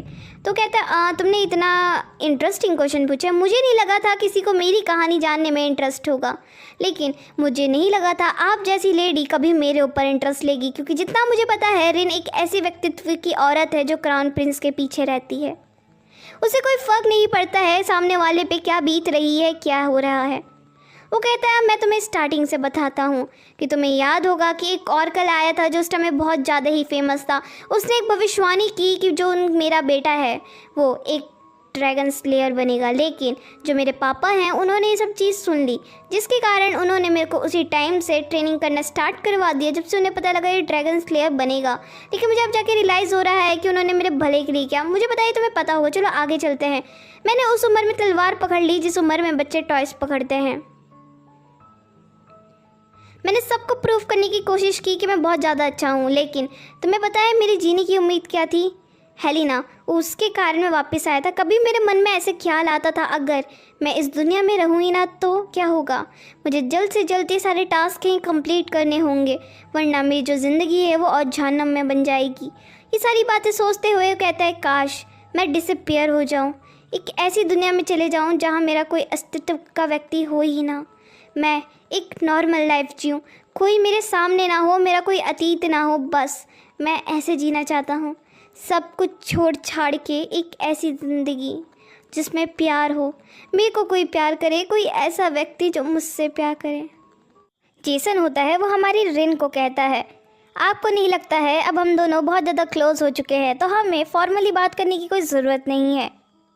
हमारी रिन उसका रिप्लाई कर दी है हम दोनों बिल्कुल भी क्लोज नहीं है, तुम्हें मुझसे रिस्पेक्टफुली बात करनी चाहिए और मैं तुमसे रिस्पेक्टफुली ही बात करूँगी। वो खिड़की के बाहर सोचते हुए कहती है इसके अंदर पूरी हेलिना वाली बातें आ रही हैं। जैसे हेलिना लोगों को कंफर्ट करती है उसी तरीके से ये भी मुझे कंफर्ट करने की कोशिश कर रहा है। वो कहती है मेरा महल अब आ चुका है, तो अब इस व्यक्ति से जल्दी पीछा छूटेगा मेरे लिए ही अच्छा है जितना जल्दी पीछा छूटे। तभी वो कहती है मेरा महल आ गया है तो अब हमें जाना चाहिए। वहीं पे जेसन कहता है माय लेडी, आपको नहीं लगता है आपको मेरा हाथ पकड़ के उतरना चाहिए?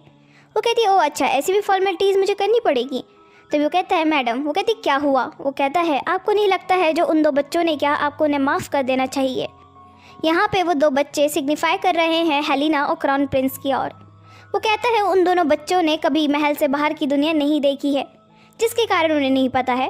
वो कहती है ओह अच्छा, वो 2 बच्चे जिन्होंने, एक ने जो बिना गलती के मुझे चाटा मारा और एक दूसरी ये नहीं बता पाई कि मेरी गलती थी नहीं, और तुम्हें लगता है मैं उन्हें माफ़ करूँगी? वो कहती है जो मेरे पिताजी हैं वो स्टडी रूम में है, तुम जाओ और उनसे मिल लो, और मैं यहाँ से अब जा रही हूँ। और मैं चाहूँगी कि आपसे मैं कभी दोबारा ना मिलूँ, और रही बात अगर मिलूँ भी तो मुझे लगता है आप अपनी मर्यादा में रह के मुझसे बात करेंगे। ये चीज़ सुन के जेसन समझ जाता है उसको कितना ज़्यादा हर्ट हुआ है, जिसके कारण वो सिंपली बो करते हुए बोलता है माय लेडी, जो आपने कहा मैं वो समझ गया और आपकी जो ग्रीटिंग है मैं उसे एक्सेप्ट करता हूँ। नेक्स्ट सीन में दिखाया जाता है जो मेड होती है वो चिल्लाते हुए कहती है माय लेडी, आज आपको मॉर्क्यूस के साथ डिनर करना था और आपके चेहरे में क्या हो चुका, मैं जल्दी से आइस पैक लेके आती हूँ। वहीं हमारी रिन सोचती है मॉर्क्यूस के साथ मेरा आज डिनर है, वो पक्का पहचान लेंगे कि मैं उनकी बच्ची नहीं हूँ। अब मैं क्या करूँ, मुझे कुछ समझ नहीं आ रहा, ज़िंदगी में एक से बढ़कर एक प्रॉब्लम मेरे साथ ही क्यों आ रही है। मुझे लगता है आज जो मेरी असलियत है वो बाहर पक्का आएगी, या फिर नहीं भी आ सकती है। मैं कंट्रोल करने की पूरी कोशिश करूँगी। नेक्स्ट सीन में दिखाया जाता है हमारे रिन और मॉर्क्यूस दोनों डिनर कर रहे होते हैं। वहीं पे हमारे जो मॉर्क्यूस होते हैं वो हमारी रिन को देखते हुए कहते हैं रिन, तुम अपने लिए कोई नाइट अपॉइंट नहीं कर रही हो? हमारी रिन रिप्लाई देती है कि मुझे जो नाइट है वो अपॉइंट करना चाहिए। वो कहते हैं मैंने तुमसे क्या पूछा? मैंने पूछा तुम कोई नाइट अपॉइंट नहीं कर रही हो क्या? वो रिप्लाई देती है हमारी फैमिली की जो नाइट्स हैं वही सफिशिएंट है मुझे लगता है। वो कहते हैं ओ अच्छा, मतलब कोई बड़ा इशू नहीं है, तो मुझे लगता है कि तुम्हें नाइट सेरेमनी में जाना चाहिए और वहाँ जाके अपने लिए एक अच्छा नाइट ढूंढो। वो कहती है लेकिन क्यों, हमारे फैमिली की नाइट मैंने कहा वो एकदम सफिशिएंट है। वो बताता है जो नाइट्स बनने आते हैं वो नॉर्मल फैमिली से बिलोंग करते हैं या पीजेंट फैमिली से, वो हम लोगों से रिश्ता बनाना चाहते हैं कि जो उनकी दबदबा है वो बढ़ जाए। लेकिन तुम्हें पता है तुम्हें किसी के साथ क्लोज नहीं आना चाहिए, और उसे वार्निंग देने की कोशिश कर रहे होते हैं जो ये लोग होते हैं। ये तुम्हारे पास आएंगे और तुम्हारी जो इन्फॉर्मेशन है वो लीक कर सकते हैं कुछ पैसों के लिए, या फिर तुम्हें कोई ऐसा व्यक्ति ढूंढना चाहिए जो तुम्हारे लिए अपनी जान भी दे सके, या फिर कोई ऐसा नाइट जो तुम्हारे हर काम करे, जहां तुम ना जा सको वो वहां जा सके, या फिर एक नाइट की स्पेशलिटी जो होती है वो उसके पास हो और उसे एकदम कहता है जो तुम्हारे बदले मर भी सके, या फिर तुम्हारा ब्लेम अपने ऊपर भी ले सके। किसी ऐसे व्यक्ति को चुनना रिन, और ये मैं तुम्हारे लिए बोल रहा हूँ। ये बात सुन के जो हमारी रिन होती है कुछ टाइम के लिए शॉक हो जाती है। क्या इस व्यक्ति को पता है कि मैं रिन नहीं हूँ? इसने मेरी बात की, क्या इसे सच में पता है मैं रिन नहीं हूँ, मैं कोई और हूँ? मैं क्या मतलब ये पहले ही जान चुका था कि मैं इसकी बेटी नहीं हूँ? मेरे मन में इतने सारे सवाल एक साथ क्यों आ रहे हैं? क्या मैं यहाँ पे गलत आ गई? नहीं, ये व्यक्ति ऐसे कैसे बोले? मुझे लगता है मैं गलत कर रही हूँ, मुझे इससे माफ़ी मांग लेनी चाहिए, मुझे इसे बता देना चाहिए मैं इसकी बेटी के शरीर में आ चुकी हूँ। या फिर मैं ये कहीं मेरे को ऐसा ना समझे कि मुझे किसी आत्मा ने पोजेस कर लिया है जिसके कारण ये सब हो रहा है। वो पता लग रहा है मुझे हैब्रिस के पास ले जाए। कैसे पता लगा? हाँ, इन्हें बचपन से पाला है, उसे पता है वो कैसा खाती है कैसा पहनती है, तो ऑब्वियसली उन्होंने मेरे को पहले ही समझ लिया होगा कि मैं ओरिजिनल रिन नहीं हूँ, और मेरा टेस्ट वगैरह इतना सब चेंज हो गया। और किसी की ज़िंदगी में इतने बड़े चेंज को उसके घर वाले ऑब्वियसली नोटिस कर लेंगे, जिसके कारण उन्हें पता लग गया कि मैं रिन नहीं हूँ। लेकिन इन्होंने इतना ज़्यादा रिएक्ट क्यों नहीं किया? मतलब एकदम जनरली, क्या इनके पास कोई एम है? क्या मैंने इसकी हंसी खुशी ज़िंदगी को छीन लिया है? क्या मैंने रिन की हैप्पी फैमिली ले ली है? नहीं, मेरे मन में इतने सारे सवाल क्यों आ रहे हैं?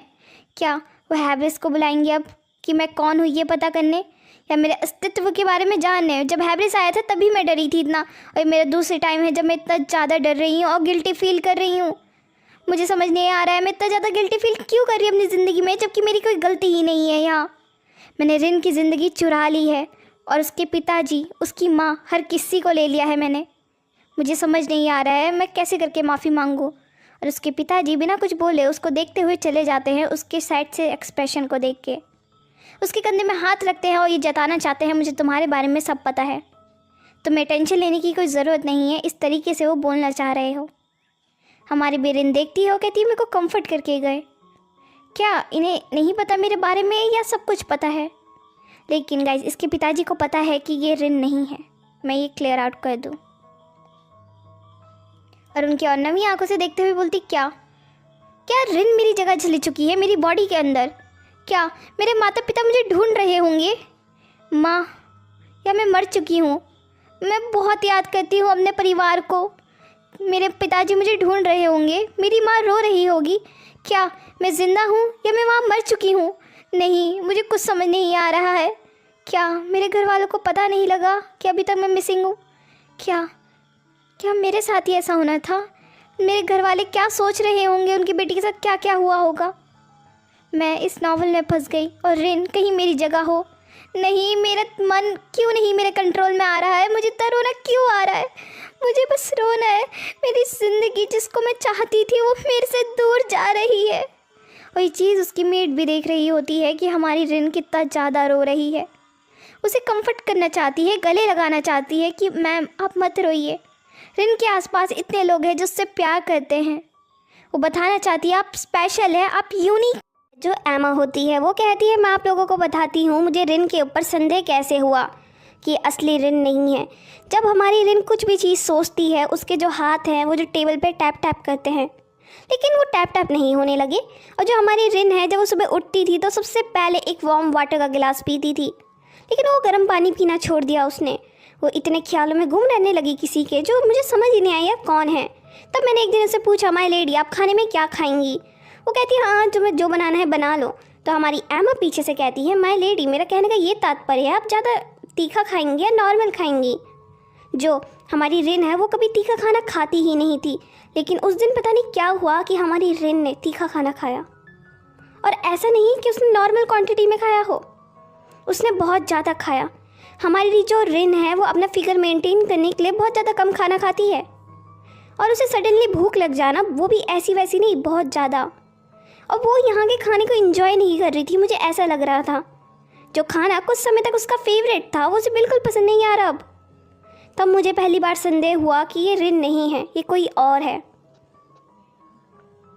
मुझे लगा किसी विच ने इसकी जो शरीर है इसके अंदर किसी और की आत्मा डाल ली है। और इसका सबसे बड़ा प्रूफ ये था जो रिन कभी भी किसी सर्वेंट से अच्छे से बात नहीं करती थी, मतलब कि प्यार से बात नहीं करती थी। उसने अपनी ज़िंदगी में पहली बार किसी सर्वेंट को धन्यवाद कहा। तब मुझे विश्वास हो गया कि हमारी रिन हो ही नहीं सकती है। लेकिन ये कौन है? ये व्यक्तित्व की औरत कौन है जो हमारे रिन के अंदर है, जिसने हमारी रिन की जगह ले ली है? मुझे यही समझ नहीं आ रहा था। लेकिन अगर मैं लोगों को कहती कि ये हमारी रिन नहीं है, पहली चीज़ हमारी रिन की इमेज ख़राब हो जाती, और दूसरी चीज़ लोग मेरे ऊपर विश्वास ही नहीं करते कि मैं सत्य कह रही हूँ। वो कहती है लोग मेरे को ही पागल समझते कि एक मेड होके मैं अपने ओनर के बारे में ऐसी बातें कर रही हूँ। इससे हमारी जो असली रिन है उसकी जो इमेज है वो ख़राब हो जाती। ऊपर से क्या पता उसको जो ओहदा मिल रहा था वो ओहदा भी नहीं मिलता। ऊपर से जो भी ये व्यक्तित्व का इंसान है मैं इसके बारे में पता करके रहूँगी। हाँ, मैं ऐसा करके रहूँगी। तो हमारी एमा होती है और रिन से कहती है आपको पता है माय लेडी जब आप 6 साल की थी आप घुड़सवारी कर रही थी, आप गिर गई थी और प्रिंस ने आपको उठाने भी नहीं आए थे, उस टाइम आपको कैसा लगा था? यहाँ पे जो हमारी रिन होती है वो एकदम कामली रिप्लाई करते हुए बोलती है पहली चीज़ मुझे लगता है तुम्हें बादाम खाने की ज़रूरत है, तुम्हें इतना याद नहीं है वो 6 साल की उम्र नहीं थी मेरी, 14 से या 15 साल की उम्र थी। और तुम ऐसी बकवास बातें क्यों कर रही हो मेरे सामने? तुम्हें नहीं पता क्या हुआ था उस टाइम? तुम वहाँ खुद खड़ी थी। वहाँ पे हमारी एमा सोचती है हाँ मैं क्या अनाप शनाप बोल रही हूँ, हाँ मुझे पता है माय लेडी मैं अनाप शनाप बोल रही हूँ। वहाँ पे हमारी एमा सोचती है इस औरत का बस जो नेचर है वो बदला है, लेकिन इसको सारी मेमोरी है। क्या मतलब? इसके पास सारी मेमोरी है, बस हैबिट्स चेंज हुई है। क्या पता मैं बहुत ज़्यादा सोच रही हूँ।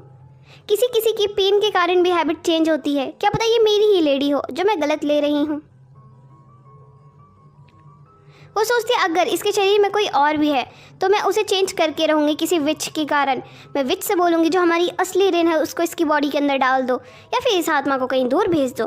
मैं हमारी रिन का शरीर ऐसे तो ख़राब नहीं होने दे सकती, तो तब तक मेरे को फाइंड करना होगा जब तक मुझे असली रिन की आत्मा नहीं मिल जाती।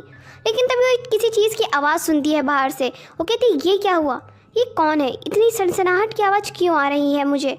और तभी वो सोचती है हमारी रिन कहाँ है, क्योंकि उसके सबसे पहले मन में ख्याल हमेशा रिन का आता है। वो कहती नहीं, मैं ये क्या सोच रही हूँ,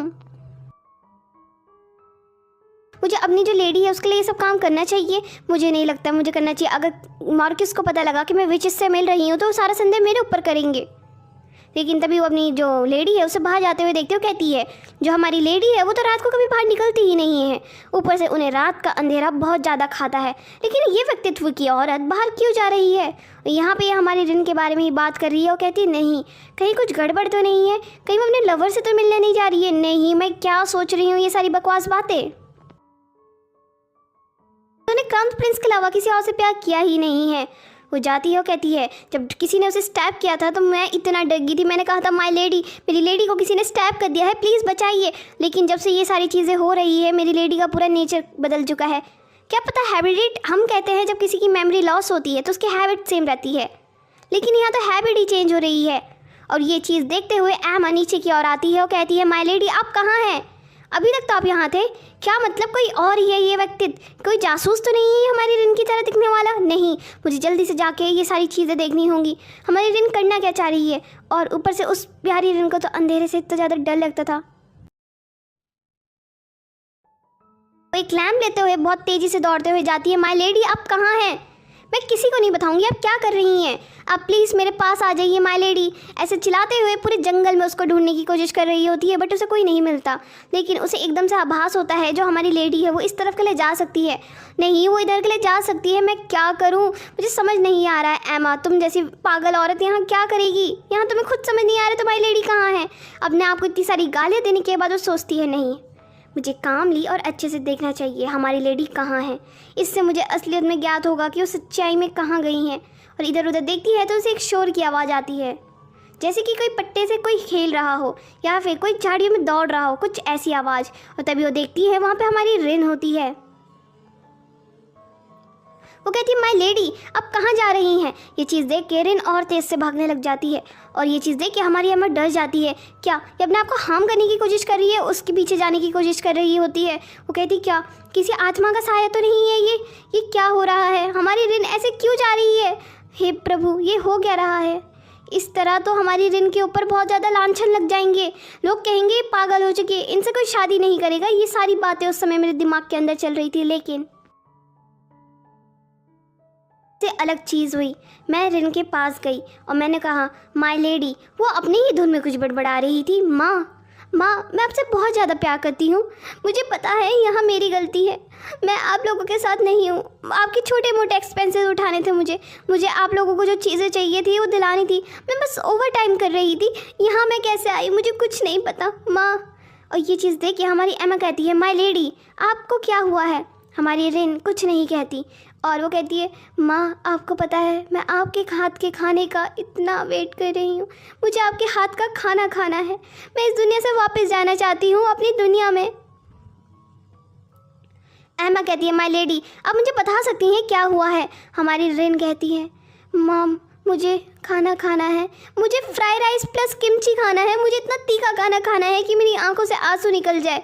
हमारी एमा कहती है इसने क्या कहा, किमची फ्राइड राइस, ये तो इस दुनिया में एग्जिस्ट ही नहीं करता, ये क्या चीज़ों के नाम ले रही है, ये खाना है क्या। अब मुझे विश्वास हो चुका है इसके अंदर कोई और है जिसने हमारी रिन को पोजेस कर चुका है।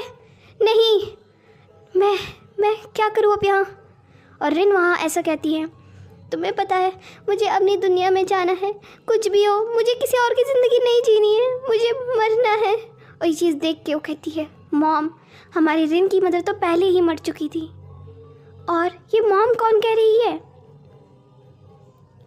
नहीं ऐसे नहीं हो सकता है, मुझे अपनी जो लेडी है उसे वापस लाना होगा। और हमारी रिन वहाँ अपनी माँ मेरी गलती हुई है, मैं दुनिया से स्किप करना चाहती थी, रियलिटी से स्किप करना चाहती थी, बट मैं आप लोगों से दूर नहीं जाना चाहती थी, मैं फंस चुकी हूँ, मुझे अपने घर जाना है, मुझे खाना खाना है माँ, मुझे खाना खाना है, आपके हाथ का, आपके पास सोना है, मुझे आपके साथ रहना है, माँ। और ऐसे इतने उससे रोते हुए हमारी जो रिन होती है वो कहती है ये सब गलती तुम्हारी है। वो कहती है माय लेडी आप रुक जाइए। वो उसे मारने लगती है कि सब गलती मेरी है। वो कहती है मुझे मर जाना चाहिए, मैं किसी और की ज़िंदगी जी रही हूँ, कोई और मेरी ज़िंदगी जी रहा है। यहाँ पे हमारी एमा को सब कुछ समझ आ जाता है। और जो हमारी रिन है उसे कभी स्लीप वॉकिंग डिसऑर्डर था ही नहीं, लेकिन जो ये है इसे स्लीप वॉकिंग डिसऑर्डर है, जिसके कारण हमारी एमा को पता लग जाता है ये औरत रिन नहीं है। ये सारे सबूत ये बता रहे थे रिन के अंदर कोई और है, लेकिन मैंने ये सोचा मैं इसके बारे में किसी को नहीं बताऊंगी। इससे हमारी रिन की जो इमेज है वो तो ख़राब होगी और जो इसके अंदर सोल जो बहुत ज़्यादा काइंड ऑफ प्योर लग रही है मुझे, वो भी हर्ट हो जाएगी। मैं नहीं चाहती जो भी हो तुम बस मेरी लेडी की जगह पे रहो। मैं नहीं चाहती मेरी लेडी जैसी थी तुम वैसी बनो। मैं तुम्हें हमेशा सपोर्ट करूँगी। जो हमारी मेड होती है उसके पास्ट के सीन्स में दिखाया जाता है कि कैसे करके उसने हमारी रिन को बड़ा किया। वो सोचती है जब रिन पहली बार पैदा हुई थी मैंने कहा था ये कितनी ब्यूटीफुल है, एकदम एक एंजल की तरह, जिस एंजल को हर कोई पाना चाहता है। ये मेरा सौभाग्य है कि मैं आपकी मेड बन रही हूँ माय लेडी। उसकी जो स्किन थी वो एकदम दूध की तरह सफ़ेद और उसके बाल एकदम काले। उसकी आंखें इतनी प्यारी कि मुझे लगा था मैं सबसे ज़्यादा हैप्पीएस्ट पर्सन उस वर्ल्ड में कि मुझे आपको सर्व करने का मौका मिल रहा है, आपको बड़ा होते हुए देखने का मौका मिल रहा है। उसके बाद जो हमारी रिन होती है वो कब बड़ी हो जाती है उन्हें पता ही नहीं लगता है। उसे बताती है कि आपको जो शाही महल है वहाँ से इन्विटेशन आया है, जिसके कारण जो हमारी कहानी है वो ऐसी ही बढ़ती जाती है। मैं उन्हें अच्छे से सर्व करती हूँ, उनका हर एक दिनचर्या देखती हूँ। लेकिन आपको पता है जितनी हमारी लेडी ब्यूटीफुल है, उनके बाल एकदम काले और स्किन एकदम वाइट, उनकी आंखें जो हरी हैं जो हर किसी को अट्रैक्ट करती हैं, उनके होठ जो एकदम गुलाबी से हैं, इन सब चीज़ों को देख के हर कोई जलता था। लोगों को लगता था जो इनकी त्वचा बर्फ़ जैसी है ये महंगी कॉस्मेटिक्स के कारण है। लोग इसलिए जलते थे हमारी रिन से क्योंकि उसे हर चीज़ मिलती थी। हर चीज़ मतलब क्योंकि वो मॉर्कस की बेटी थी, जिसके कारण उनके पास बहुत पैसा था, उनके पास स्टेटस था, जिसके कारण लोग ये समझते थे हमेशा से उन्हें बेस्ट मिला, जिसके कारण वो यहाँ है, ना कि उनकी कोई अपना अस्तित्व है। और वहीं पे जो हमारी रिन होती है वो कहती है क्या हमें किंग ने बुलाया है शाही महल में। वो कहती है हाँ माय लेडी अब आपको जल्दी से जाना चाहिए, क्योंकि अगर आप लेट होगी तो आपको पता है इसके क्या परिणाम होंगे। वहाँ दिखाया जाता है कुछ नोबल्स के बच्चे हमारी रिन के बारे में कुछ गलत बातें कह रहे होते हैं। इस औरत ने तो देखो शाही जो दर्जी है उससे कपड़े बनवाए, जबकि अभी तक बस क्राउन प्रिंस की फियांसे है, ना कि क्वीन। ये अपने आप को क्वीन समझ रही है। कितनी बेवकूफ़ है, ये बस फियांसे है। वही हमारी रिन से रिप्लाई करते हुए कहती आप लोगों को नहीं लगता है अगर ये चीज़ किंग को पता लगेगी तो कैसा होगा, और आप लोगों के अंदर कितनी हिम्मत नहीं है कि शाही महल में होने वाली क्वीन की बेइज्जती कर रही हैं। कम से कम मैं फियांसे तो हूँ क्राउन प्रिंस की, आप लोगों का स्टेटस क्या है अब मुझे बता सकते हैं। जब इतने गंदे ताने सुनाने के बाद हमारी रिन कहती है आपको नहीं लगता है आपको मुझसे माफ़ी मांगनी चाहिए।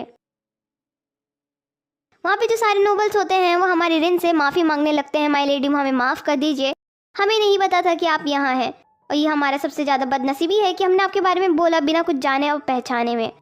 वही हमारी रिन को देखते हुए कहती है वो हमेशा से इतनी इंसल्ट सहती हुई आई है, हमेशा से, लेकिन उसकी आंखों में कभी कोई दर्द नहीं देखा। उसके जो चेहरा था इतने सालों से मैंने बस एक ही एक्सप्रेशन देखा था, एकदम स्ट्रेट। कोई नहीं बता सकता था उनके मन के अंदर क्या चल रहा है, लेकिन मैंने उन्हें बचपन से पाला था। मुझे पता है वो अंदर से कितनी टूटी हुई है, कितनी अकेली है, कितनी सहमी हुई है, लेकिन कोई नहीं बता सकता उनका नेचर। मैं एक दिन बाल कॉम कर रही थी, वो कहती है आपको नहीं लगता है कि मुझे ये सारी बातें मॉर्कस को बता देनी चाहिए थी, लेकिन नहीं, मैं नहीं कर पाई क्योंकि मैं एक डरपोक मेड थी। मैंने कभी अपनी लेडी के साथ दे ही नहीं पाए, क्योंकि बहुत से लोग ऐसे कहते थे जैसा आपकी मेड का कैरेक्टर होगा वैसे ही आपका कैरेक्टर होगा, क्योंकि दोनों की दोनों एक जैसी ही हैं। ऊपर से लोगों ने हमारी रिन के बारे में क्या कुछ नहीं कहा। ये सारी चीज़ें हमारी रिन सहती रही और अपने चेहरे पे एक मुस्कान लाती रही। वहीं पे हमारी रिन हमारी जो मेड होती है उसे कहती तुम अपनी ज़िंदगी को हमेशा खुशी से के साथ जीना, मैं नहीं चाहती किसी कोई तुम्हें फोर्स करे। वहीं हमारी जो मेड होती है वो याद करती है जब उसने रिन को बात के लिए पूछा था, उसके बाद वो अपनी आंखों में तो दर्द था, वो दर्द किसी को नहीं दिखाना चाहती थी। वो मेरी तरह एकदम आलसी लड़की थी जो बस सोना चाहती थी, रियलिटी से एस्केप करना चाहती थी। वो नहीं चाहती थी कोई समझे उसकी फीलिंग्स को, जिसके कारण जो हमारी मेड होती है वो चाहती थी कि मैं आपको गले लगाऊँ, आपके साथ रोऊँ, आपको बताऊँ कि क्या हो रहा है। लेकिन मैं कुछ नहीं कर पाई। मैंने बस हमारी रिन की आंखों में दर्द देखा। वो दर्द भी ऐसा दर्द था जो हर किसी से वो छुपाना चाहती थी। ना ही उसके पिताजी को पता था, ना ही क्राउन प्रिंस को। अगर क्राउन प्रिंस उससे प्यार नहीं करते थे, कम से कम उसे एक्सेप्ट तो कर सकते थे। अगर उसे एक्सेप्ट नहीं करना था तो इतना दर्द क्यों झेलवा रहे हैं उससे? ये सारी बातें सोच रही होती है। बाकी मेट्स कहती है, एमा तुम्हारा काम हो चुका है क्या? हमारी एमा कहती है, हाँ, जो कंबल है उसे बस थोड़ा झाड़ना है, उसके बाद सारा काम हो जाएगा। लेकिन जब मैं कंबल झाड़ रही थी, मैंने एक चीज़ देखी, एक ऐसी चीज़ जिसने मुझे अंदर से तोड़ के रख दिया था। जो क्वीन बनने के सपने देख रही है, जो लड़की सबके सामने इतना रूड रहती है, वो अकेले में एक जगह बैठी हुई थी। मैंने उन्हें कुछ समय तक घूरा। मैंने सोचा ये क्या करना चाह रही है, क्या ये रोएंगी? लेकिन ये नहीं रोई। मुझे सबसे ज़्यादा बुरा इस चीज़ का लगा, उनकी आंखों में ही उनके आंसू बंद हो गए। मुझे लगा था वो रोएंगी, मैं उन्हें दिलासा दूंगी, लेकिन नहीं, ऐसा नहीं हो पाया। वो हमारी रिन के पास जाती है, वो कहती है, माय लेडी आपको नहीं लगता है आपको यहाँ नहीं रहना चाहिए, आपकी तबीयत खराब हो जाएगी। लेकिन हमारी रिन की हालत देख के उसे कंबल उड़ाते हुए बोलती है, माय लेडी आपको अंदर चलना चाहिए। वो कहती है, मैं चाहती हूँ मैं आपके आंसू मिटा दूँ एकदम से। काश मैं कोई और कल होती जिसके पास मैजिक होता। आपके लिए मैं हैंकरचिप लाती, आपके लिए हर चीज़ करती, मैं आपको जो चाहिए वो करती। लेकिन मुझे समझ नहीं आ रहा है हमारी रिन इतनी प्यारी सी बच्ची की ज़िंदगी में इतना दुख क्यों है? क्यों? वो एक मॉर्किस की बेटी है इसलिए? क्या उसकी हर जगह पॉलिटिकल मैरिज हो रही है? वो उस क्राउन प्रिंस के पास जा रही है? किस चीज़ से मेरी जो क्वीन है वो इतनी दुखी है? मुझे नहीं लगता है कि मैं कोई ऐसी व्यक्ति बन पाऊंगी जो हमारी रिन को कभी हील कर पाए। मैं चाहती हूँ कि मैं रिन को हील करूँ। उस टाइम मेरी ज़िंदगी का एक ऐसा फेस था जो मैंने कभी नहीं सोचा था। रिन जो ऐसी व्यक्तित्व की लड़की थी जो हर किसी के सामने स्ट्रांग बनती थी, उसको मैंने अपनी ज़िंदगी में पहली बार रोते हुए देखा। और उस रोते समय भी उसकी आंख से आंसू नहीं निकल रहा था। वो कह रही थी कि मैं इतनी वीक नहीं हूँ, मैं किसी के सामने नहीं रो सकती हूँ। ये सारी बातें वो बताना चाह रही थी। मैं चाहती हूँ, उस लड़की के पास है ही क्या? वो सबको हंसती रहती है, दिखाती रहती है हेलिना के पास। अगर चाहे तो क्राउन प्रिंस हमारी रिन से भी प्यार कर सकते हैं। अगर रिन से प्यार नहीं कर रहे हैं तो शादी कर सकते हैं।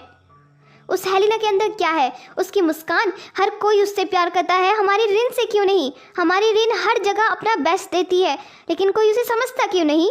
हमारी रिन भी तो प्यार डिज़र्व करती है। ज़रूरी है हमेशा एक ही व्यक्ति प्यार डिज़र्व करे? हर कोई प्यार डिज़र्व करता है। मैं चाहती हूँ, हे भगवान, जो भी मेरी लेडी की विश है वो आप उसे पूरी कर दीजिए। मैं चाहती हूँ जो वो चाहती हैं वो पूरी हो जाए। और वहीं पे हमारी रिन अपने मन के अंदर कुछ गलत ख्यालात ला रही होती है। मैं इस दुनिया में क्यों हूँ? मैं क्यों हूँ यहाँ? मैं एरिसी क्यों बनी? मैं कोई नॉर्मल पीपल क्यों नहीं बनी? या मैं हेलिना बन जाती या कोई और बन जाती? मेरी ज़िंदगी में इतना दुख क्यों है भगवान? और उसके पहली बार उसकी आंख से आंसू निकलते हैं और वो रोती है।